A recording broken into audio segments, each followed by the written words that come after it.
My name is Salumi Framadila. I'm a special needs consultant and also a therapist. I make sure I work with children, at least to have first-hand experience. And then I'm passionate about supporting families and educators in their journey with neurodiverse children. Yeah, so today we are going to talk about something very essential, something every special needs parent has faced. You see those public stares and judgments that we always get. Yeah, so I want to talk about it today. I want us to have a little discussion about it. So it's either you've had it in the mall or at church. In fact, like yesterday, a parent reached out to me and she was saying, because she's not in Nigeria, and then she said her mom seems to not understand what's going on because the mom just went visiting, and then the mom doesn't understand what's going on. So there's a way she looks at her child whenever a behavior comes up.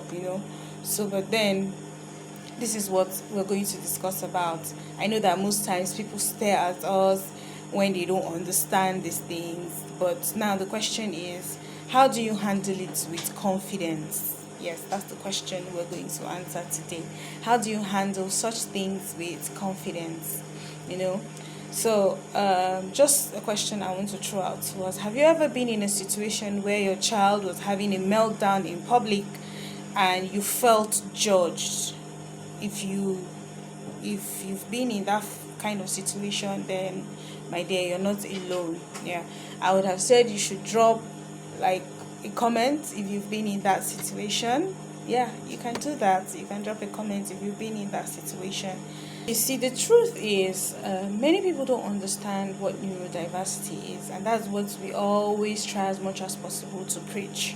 We try every day to see that we talk about it, even though it's still not enough. But then we're trying as much as possible to get more hands, more people who would get to understand what neurodiversity is, and then we talk about it. So in most cases, people assume behaviors like flapping of their hands and loud vocalizations or meltdown means bad parenting. Yes, most times we have parents who always complain, like during consultations. You hear parents say, "I always get judged." Most times people feel as if I'm a bad parent. There's a bad parenting going on somewhere, but we all know better. You and I know better. People who are in your shoes know better, and also people who understand what neurodiversity is know better. you know so like in the cases of feeling embarrassed or isolated is one common challenges parents face. Feeling embarrassed or isolated is one common challenges parents face. Also, dealing with rude comments or unsolicited advice. There are lots of times people give you rude comments or advice that are not even being called for, because they don't we tag it unsolicited because it's not being required at that moment, or because they don't really understand what you are going through. Yeah, so those are the most common challenges parents face. So if you've been saying, maybe you've not had a situation like that where people judge you in public, so these are the most common challenges that might be able to lead you to the path that, okay, I think I've had this going on like once in a while or so. And then also feeling pressure to explain your child's condition. For you as a parent, once you feel pressure to explain your child's condition, then it is a challenge. It is the most common challenge because you feel nobody around you would understand. So if you've ever felt this way, then you're not alone. But today I'll share three powerful ways to shift from feeling judged to feeling confident with you. The solutions I want to share with you from having to feel confident is: number one, you need to have a mind shift. Mind shift is like one of your superpower to having that confidence, So there's something I always tell parents: your child is not the problem. No, your child is not the problem. It's just that your child needs are just different. Your child's needs are just different from that of a neurotypical child. So the moment you have that at the back of your mind, you get to understand that, oh yes, I don't need to always apologize for my child's behavior, because it's not as a result of bad parenting. You're trying your best as a parent. Nobody knows the way it's draining emotionally, physically, and financially. So, and then, like, for some, they've taken it to the spiritual, like to the spiritual level, so they don't know how it drains even spiritually. So it's just for you to remember that your child is not a problem.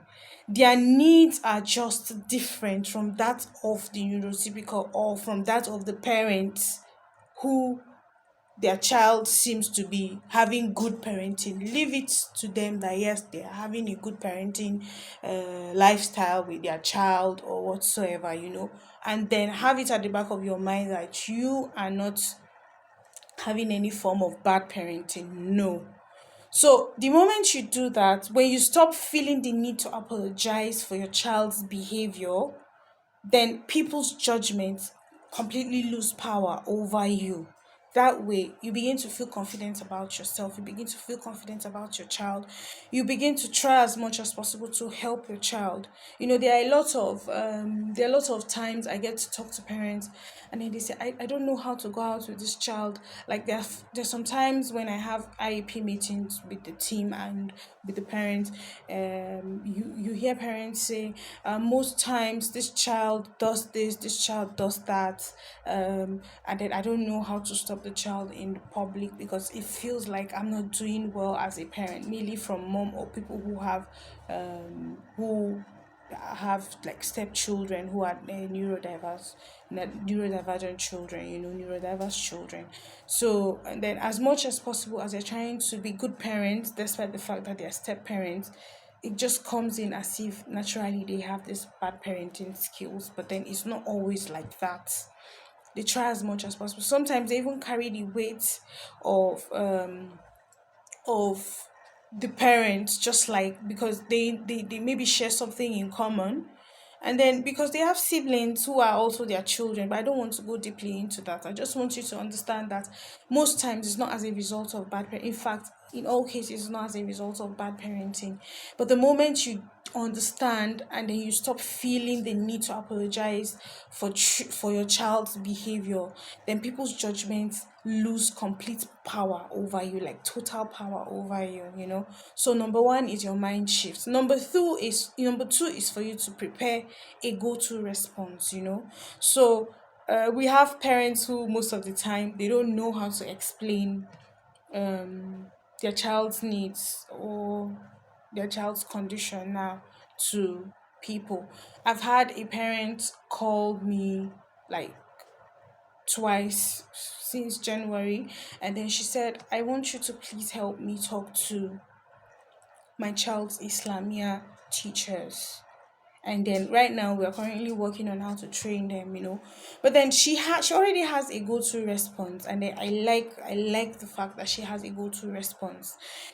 What she normally does is, once you want to attack her, there is always a reply, there's always a response to how how you talk to her about her child. So it depends on the kind of tone you use or the way you approach her now. So when people stare or comment, you can respond calmly. Yeah, when people stare at you and then or they comment at one thing or the other, when a behavior comes up in public, you can respond to them. You can have a response. So for an example, you can say, well, they're expressing themselves in their own way. Your child is expressing his or herself in his own way. Or you can say, sometimes silence is just the best response. It's best you don't talk, but in a calm way. Now, if like it for me, I would pick. Sometimes I would say I'm not really violent, but then I would say I'm a bit firm when it comes to responses, and depending on your comment, I would Like there was a time I was working with a parent, and then we usually go out Saturdays, like just to the park. And also when I'm working with a child and then I get to hear response, I usually tell them, I think it's best you keep quiet, please, because you don't really understand the child's behavior. So by the time you pick up lines or have like a go-to response, something that just clicks to your mind, immediately they drop a comment or give you a not so nice look, you can just tell them silence is the best response, you know. And then another is my child is having a hard time.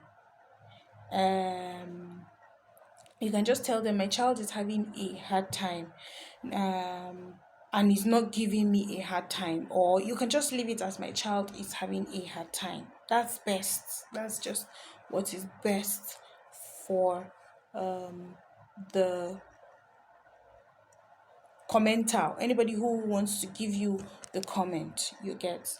So another is building a support system. Now this is where we have a lot of difficulty from parents, you know. In most cases you see that um, they don't really have very very strong support systems. But then you need to surround yourself with parents who understand, who get what you're going through, you know.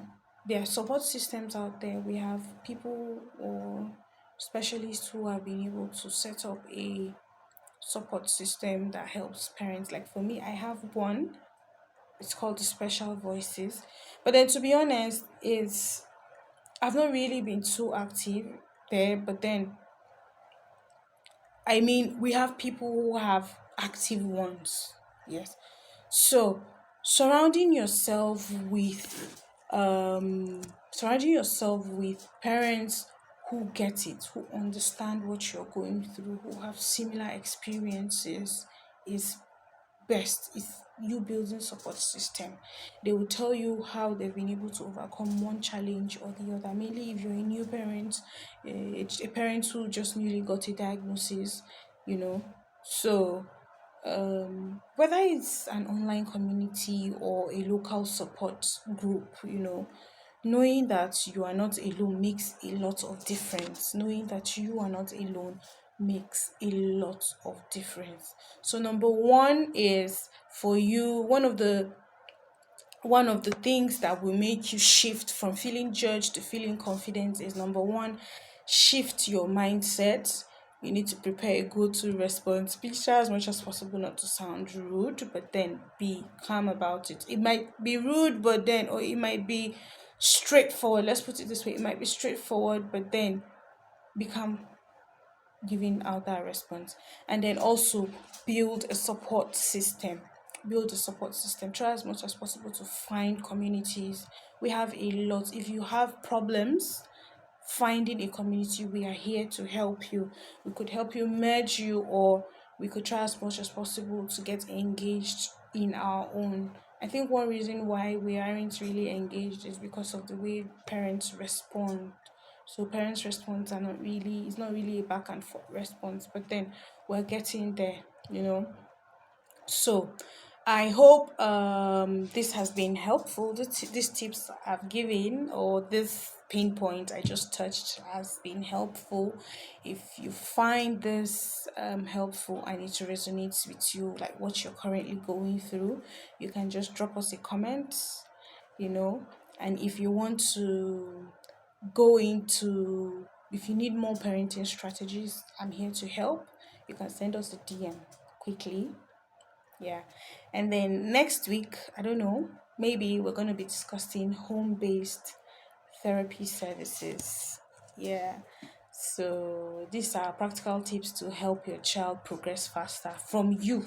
You, you know, one of our services is we also train parents to work with their children at home. So this is like part of it. So we can just help you share a home-based therapy strategy. Maybe um that